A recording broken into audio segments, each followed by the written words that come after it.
Hello everyone and welcome to Revv Evolution, and today on Revv Evolution's Revv Inspiration, we're probably having, from as far as I know, a Singapore first. Okay, this has never been done before. We're actually going to do Feng Shui in a car, alright, and it's going to be really interesting. And to join me on this episode, we have a renowned master, a guy that I met a couple of weeks ago and became quick friends. Is Master K K Siaw from Circle 96. Master Siaw, thank you so much for joining us. All right, Master Siaw, tell us a bit more about yourself. I am KK from Circle 96, and I'm a professional Feng Shui consultant, modern Feng Shui. So maybe I'll just say that I'm a Singapore award-winning consultant. So I'm not going to use it. I'm a Singapore award-winning modern Feng Shui consultant. Right. All right, trusted by top interior designers. Okay, and how I actually met KK was we were doing an interior design event a couple of weeks ago, right? Yes, we did. Yeah, and I was so fascinated with his whole concept about Feng Shui, which is something different from the other Feng Shui people I've come across, because he's got this whole modern twist on how Feng Shui which is done, which I think will interest a lot of you out there. Okay, and that being said, we had a great response in terms of people asking questions, and this is just a couple of questions that we have, and hopefully if this works, KK will come back and kind of join us to give us more information, more answers on questions that you have. Okay, first question that I have for you, KK, is what are the most important Feng Shui principles to consider when setting up or kind of designing your home? All right. So simple is difficult. Simple is beautiful. Okay. So simple is really something I really encourage you to. Do not clutter your house with a lot of designs. Keep it minimalist. Keep it simple. Right. That's the best way. Okay. So and good designers will find it very difficult to design simple house. So keep it simple. Right. Let me give you maybe two things. Okay, right? sure. Like our favorite friend Steve Jobs. Ah, okay. He makes Apple simple. Simple. Right, exactly. So we are in a very beautiful car. Simple. Yes. All right. So everything simple is very good design. Rest. Yes. Well, good way to sell the car. Yes. So if you are thinking of redesigning your house, you just got your house. Yeah. Then interior designer, talk to them, and try to have everything simple. It's easier to clean also, okay. Right, from another perspective. Yeah. But keep things easy, simple to design, simple to have it cleaning as well, and also because it's easier for you to maintain. Right. Yeah. Okay. Yeah, because touching on that point about keeping it simple, because as a homeowner with a new home, you get all excited and you want to have like everything in your home. Like, hey, I want to do this, I want to have this, and then it's like you just get too excited in the end when you realize, my house is too cluttered already. Yes. You know what I mean? So I think, like you said, it's really good to have good relationship with the designer to make sure you guys are in sync in terms of what you want. Talk to them. Really you gotta have this. You gotta have conversation. This. Exactly, the whole. Because you're gonna tango for a couple of months. Yes, exactly. Right? From conceptualizing your ideas to actually building the thing up. Exactly. In between, it's a couple of months of tango. Exactly. So make sure you really like the person. There's a good vibe. There's this chemistry going on. Yeah, exactly. Like what we have here. Two more time. What can I say? Exactly, man. It's the energy level. Okay, on to my next question. Okay, what is the profile of a typical homeowner who wants to have a house to be inspected by a Feng Shui master or specialist? Okay, can I give you 3 profiles? Hey, no worries. Get as many as you want. The more the merrier, as I always say. Like I said, we did a lot of renovations fair. Right. Okay, so typically the number one thing is we ask them why you want to see Feng Shui. Oh, because you just got a new house. So does that mean everything correct? I just want everything correct, from harmony to marriage to career to money. So that's important. Fine. Exactly. That's a typical one. Yeah. Number 2, which is a great candid one. Right. So why you guys need to come and see Feng Shui master? Oh, because my mother wants me to come. Really? Yeah. Yeah. Actually, listen to the parents. I just want to get this over with so that my in-laws it's not my bag. Okay. The third one is that they have some experience seeing Feng Shui masters. Right. So they just want to, when they're doing their new house or they're getting a new BTO again, or this is the second house they're getting. They just want to make everything right, and they tried Feng Shui masters. They just want to try something called modern Feng Shui. So what is different between the master they've seen before and modern Feng Shui? Exactly, so they come and speak to us. Yeah, but as you mentioned, right? You mean they see Feng Shui masters? You mean they actually get like second opinions? Yeah. So what happens is that there are many schools of thoughts. Right. Yeah. So people find us very interesting because what you say yourself is modern feng shui. Yeah, We got our first modern feng shui in Singapore. Yeah. My late wife created that. So originated it. So people want to know what's going on. Okay. So when they sit down with us and we only ask one question, give me your postal code. And once they give us the postal code, we retro away everything they thought that the secret to them. For example, what happened to them that couple of years, how was their health. For example, I think people exactly what. I just have one yesterday. Yeah, okay. She says, I just asked you one simple question. What happened to you in 2023? Was there a backstab or loss of kinos or some terrible stuff? Yeah. And he just retroacted, my boss never paid my CPF for 9 months. Wow. Hey, I thought after 2 months, the government will start chasing you. You mean they waited till 9 months? And then they filed a police report on it and whatever. So I said, but Pastor, how do you know? Yeah. So I said, I just by looking at the street directory. Right. Said, yes, that's modern. Wow. Okay. that's really that's impressive, man. Okay. Thank you. Next question. Yes, please. Okay. Traditional feng shui involves things like ornaments and items to be put in strategic locations in the house. How come your practice seems to move away from this? And what's your take on how people see this as well? Okay. So maybe we'll just give you a theory. What's behind? So there's original. Right. So the very original feng shui. Okay, old school. Old school, the one 8,000 years ago. Yeah. Okay. And then traditional. Traditional is the one that basically adds in a lot of culture, adds in a lot of ornaments and adds in a lot of artifacts. Right. Then there's the imperial. What, sorry? Imperial feng shui. Oh, some people claim that's imperial feng shui.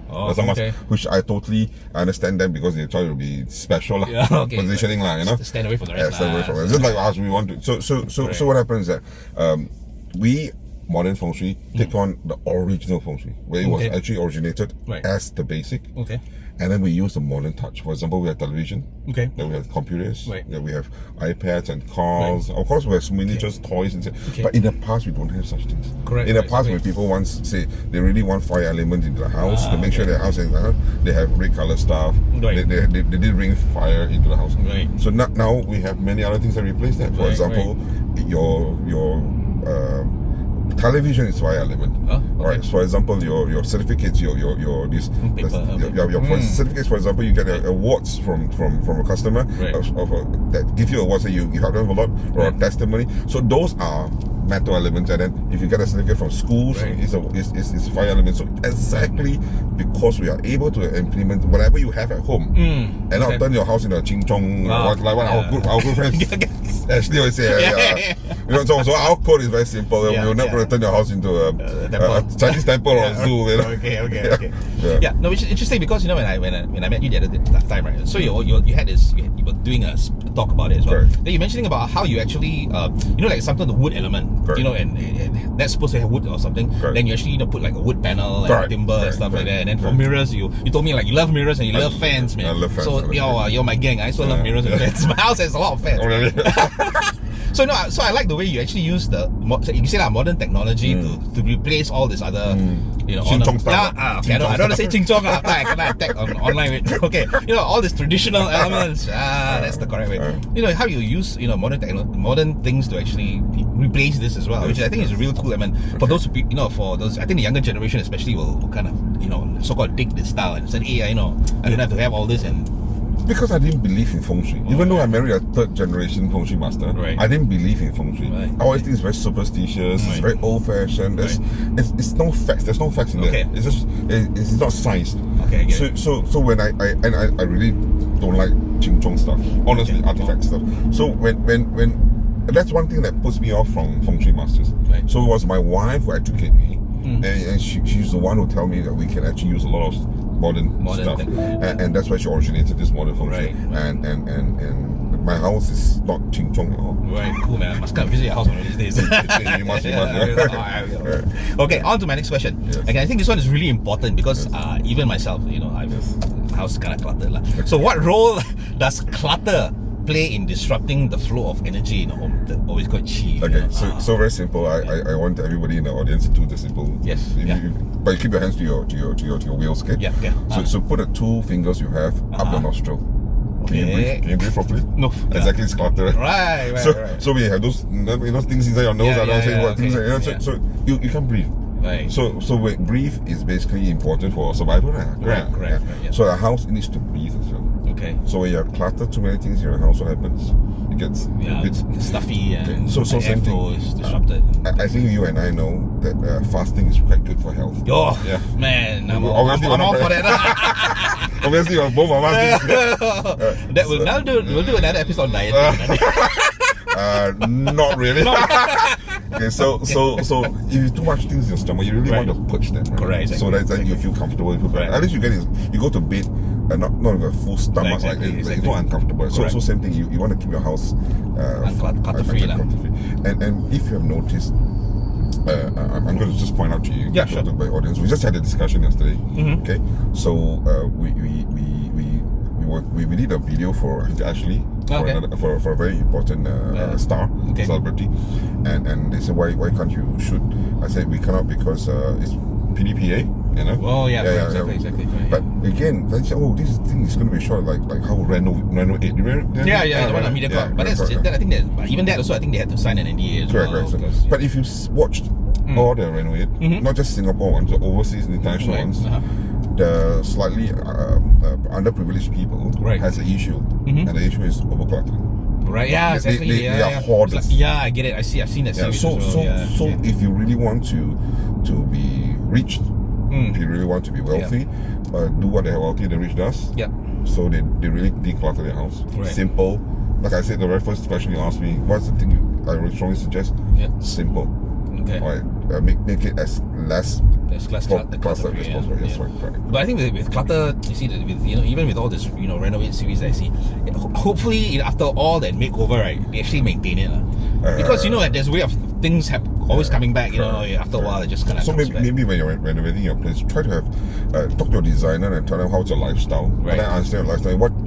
What do you have at home that you need to be kept away? For example, luggages. Right. They're big and bulky. Exactly. You need to have places that you can tuck them away nicely. Yeah. Okay. And also, I remember one thing that you mentioned. I got good memory, by the way. Yeah. Sure. Always, I remember everything that almost everything that you talked about. Well, one thing that you mentioned to help with the flow is also opening your windows, right? Yes. You see, I was listening. Correct.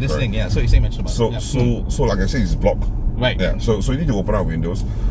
It keeps make your life healthier also. Correct. I think the most important thing is you need to have the flow. Right. In and out. It's only healthy. That's why people say go out. Go out because outside is healthier. Exactly. You breathe fresh air. So if you're in a house, you really need to have the air flowing as well. Exactly. Yeah. And also one thing that he mentioned to me was have a lot of fans. Yeah. Yes. Singapore is very hot. Exactly. Yeah. No, I agree. I totally agree. Singapore is very hot, and to be honest with you, it's not really economical to have all the aircons on. For sure. And of course, it's not very good for the environment. Of course. I think fan is it is. It's alternative. Correct. Especially to get the flow moving. Okay, next question. Okay, what feng shui tips would you give to create a peaceful bedroom environment? Ooh, this one is a bit, Now let's talk about it. This one with the wifey one or with Wow, this one everybody suddenly started to sit up. But hey, bedroom environment. Okay, I want to know more. Okay, so I'm a victim of this. Yes. So I'm going to be. I think give more tips for this one. Okay. Yeah. So why I said I'm a victim of this because. So if you know me, if you've been hanging out together for a long enough, I'll tell you 11 o'clock, I need to go home already. Okay. So exactly correct. So a happy wife is a happy life. Yep, true. I don't want to. I agree. So my wife basically hang a wedding photographs on the bed, over the bed. No, at a very strategic place in the room. Yeah. Okay, that one is in another episode, okay. So that one we encourage. Okay, and everyone who wants to have a happy marriage must have at least a wedding photograph or a family photograph. That means you have children together. Right. Okay. And then they say, but we never hold literally a wedding shoot. I mean, there are big pictures that you can go out and take together during a vacation. Right. Don't have to be very big. It can be just a A4, A4, 5R, just on a dressing table. That's fine. Dressing table, That anywhere. Doesn't matter anywhere. As long as it's in bedroom. So we have also audited houses where they are already on the verge of discussing their divorce. Wow. Okay. And we realized one thing: they don't have wedding photographs. This is a statistic. Right. Okay, so having a wedding photograph doesn't mean that your marriage is going to stick. Yeah, exactly. But at least it's there to make sure that things run harmony. Okay. And it also reminds you that, hey, bro, we're going. go to work like you need to feed your wife, you need to have family, you know.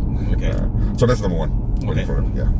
All right. So last question that I have for you, and like I said, we really have a lot of questions, but this, we're trying to keep it as short as possible, and for the next other episodes, so you'll be coming back for more. Okay. Last question that we have for you: what advice do you have for optimizing a bathroom? A room overlooked in Feng Shui. Really, that's true. I mean, I must totally agree with this question. It's really overlooked. Bathroom, yes. Okay. So my late wife always says something. Okay. Common sense, not so common. Okay. Common sense can be very expensive. Okay. So the first thing you do is at least keep your toilet, after you used it, Yep. keep the cover closed. Keep it closed, really? Oh, Finish, wow. keep it before you flush. I better go now and do it. You're like, so Okay. that's the number one thing. Second, keep it dry and clean. How to keep it dry? It's always wet, right? Yeah, I use the scraper to scrape it off the water. Just make sure it's dry. Okay. But that water that's in that toilet bowl thing that can stay, everything else stay can like dry. that. Right. The rest on the floor must be dry and clean. Okay. Keep it hygiene. So when you're not in use, close the door. Especially if your bedroom has a suite lah. It's a suite, and then you have your toilet. Right. So that one you keep it hygiene. Okay. So if you look into the old traditional Feng Shui textbook, right, they'll tell you cannot have toilets in the living quarters, which is your bedroom or your residential lah. Okay. That's because they don't have flushing system. Right. Okay. So if the Feng Shui master don't update and keep up with the things going on now, I mean, all of us has flushing toilets, and exactly. so long you keep it properly workable, the smell shouldn't be there. Exactly. So you need to clean and everything. So you make sure your toilet is clean. Okay. So toilet plays a very important part in Feng Shui. Right. Why? I always tell people, hey, you give me a very nice plate of chicken rice. You want to sit beside the toilet, or you want to sit beside the... Yeah, you asked me the question. So keep your toilet clean. That's number one. Okay. Yeah. Okay. Well, I think that's all the time we have for KK. It's really been interesting with all the questions that you have. All right. So, any last last advice that you want to give to people watching out there for Feng Shui? I mean, just like a general tip. Something they can probably do straight away. What's your general tip for them? Listen to your wife. Your wife asks you to fix the broken, whatever is broken, fix it. Yeah, that's it's very important. Okay. All right, so those of you with wives, you know what to do. Okay. The girlfriend also, mother also. Mother also. Yeah. So happy wife, mother, girlfriend. Life is going to be a lot better. A lot better. All right. So once again, a very big thank you to KK for joining us on a very maiden episode of Revv Evolution's Feng Shui, and hopefully he'll be back for more. I'm so honored to be here already. No. It's our honor to have you here, man. And like I said, we definitely want to have you back here. Thank you, on behalf of everybody from Revv Evolution, if you like what this episode, do remember to drop us your comments, also your likes, your questions as well. For KK, and I'm sure he's going to be more than happy to answer you. And also do remember to subscribe and like our social media platforms. And KK, how do people find out more about you?